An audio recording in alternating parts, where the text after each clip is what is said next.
Atlanta Falcons, winning more or less than 9 games. That's the magic line they've been given for 2024. How about that? 7-10 in 2023, so the swap of Arthur Smith with former Rams DC Raheem Morris at head coach is good news for Atlanta diehards. It's going to be a winning culture, and we're here to win football games. Morris, a defensive guy. Atlanta's offense, though, needs someone to help the Dirty Birds take flight. Forget the Georgia Dome on the 50-yard line, though. The club, the back of the VIP, Rise Up's fantasy, having Captain Kirk show up and boldly take them where no other Falcon has gone before. Tomorrow's a mystery. Across that final frontier. But today is a gift.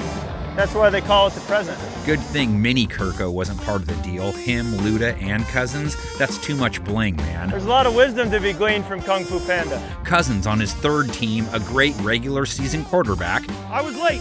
Was having a good year with Minnesota when he got hurt. Bullet over the middle, caught JJ. Over 290 yards per game passing. Fires to the end zone to Jefferson. That would have led the NFL. Touchdown!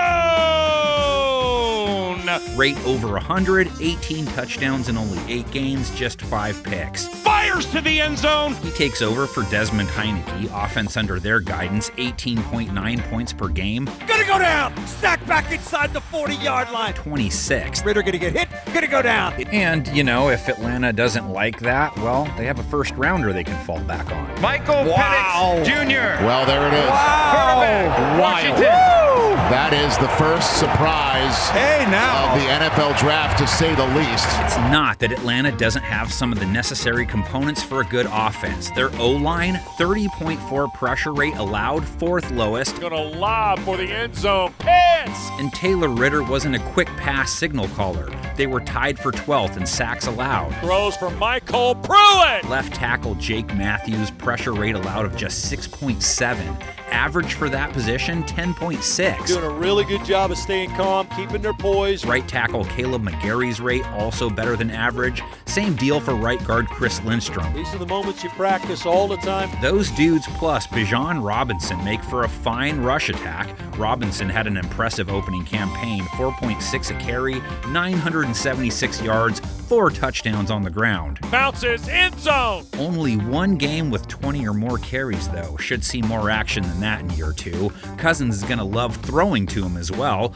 Holy smokes! He was 3rd in targets on the team, 58 catches, almost 500 yards, 4 air touchdowns. Caught it off his hip, and he scored! Cousins also has an elite wide receiver to work with still. That's London, first down. Drake London, almost 70 catches, over 900 yards. Drake London went Ringling Brothers. Are you kidding me? What an unbelievable catch. Numbers a little stunted due to the lack of quality QB play. And London has scored in London. Tight end Kyle Pitts finally showing some signs of life. Over 50 catches, over 650 yards, not Gronk-like numbers. End zone, Kyle Pitts, touchdown. But his best season so far, at least.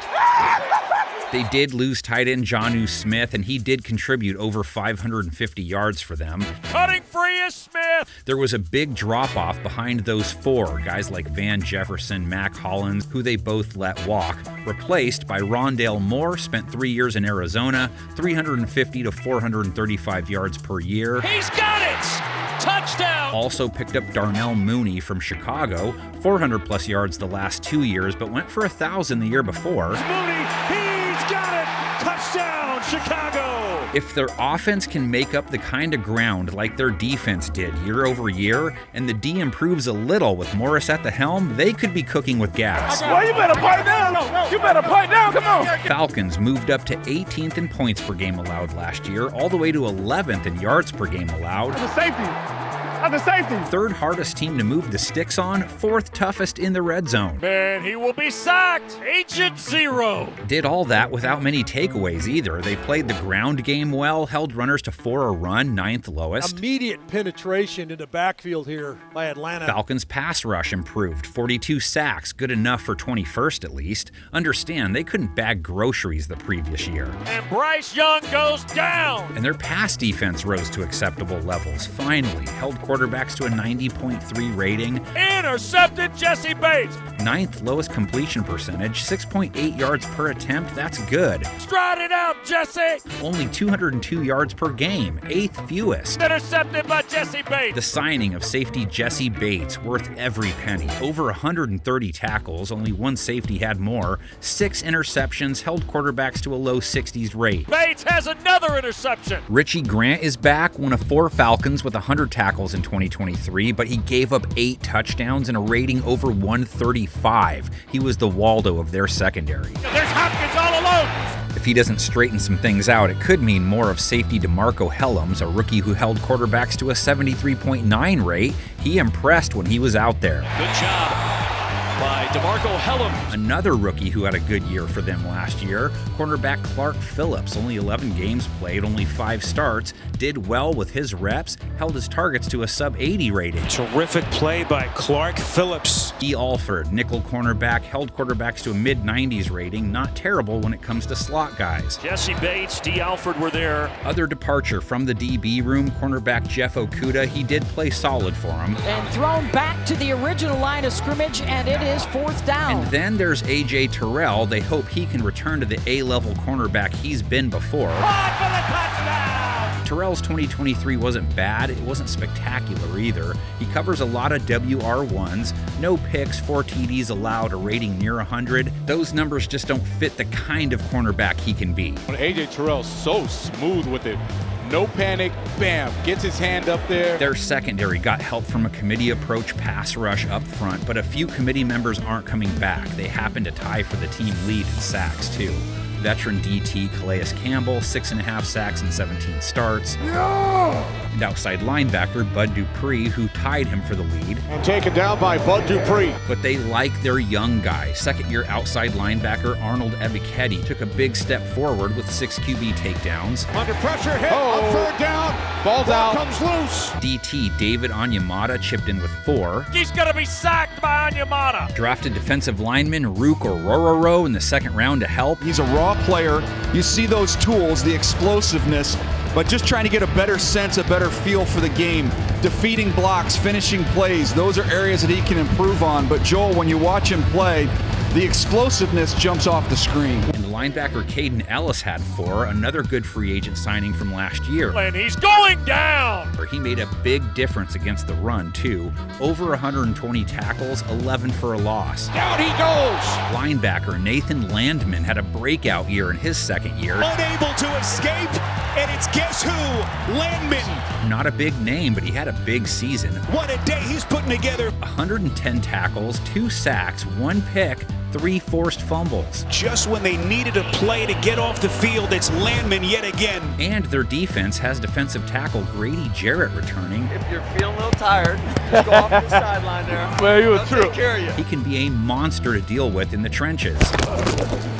Jarrett only played 8 games last year before getting hurt. Kicker Younghoe Koo, 32 of 37, same as the year before. Long of 54, that's his long 4 years running.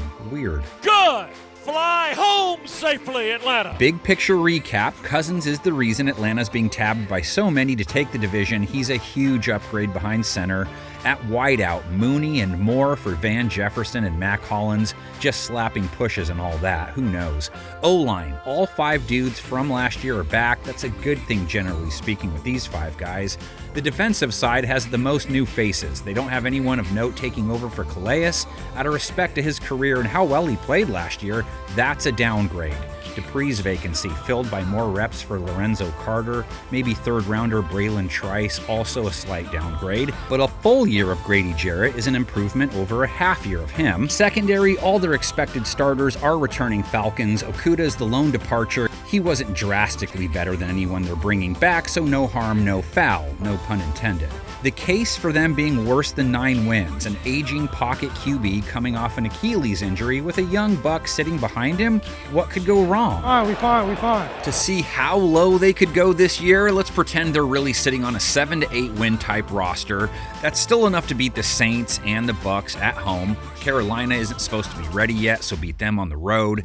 And look at how they finished the year. Weeks 11 to 18, they only play one team projected to finish over 500, only faced one established QB, so they could still beat Denver on the road. Minnesota also up in the air with their QB situation. Las Vegas with O'Connell and Minshew. The Giants with DJ. Washington with a rookie. They won 7 last year without Kirk, 9-8 as the floor, as much because of their schedule. Got your back. Let's get it. Now go back and look at their potential through Luda's glasses. Atlanta only plays 3 teams expected to win more games than them: Philadelphia, Dallas, and Kansas City.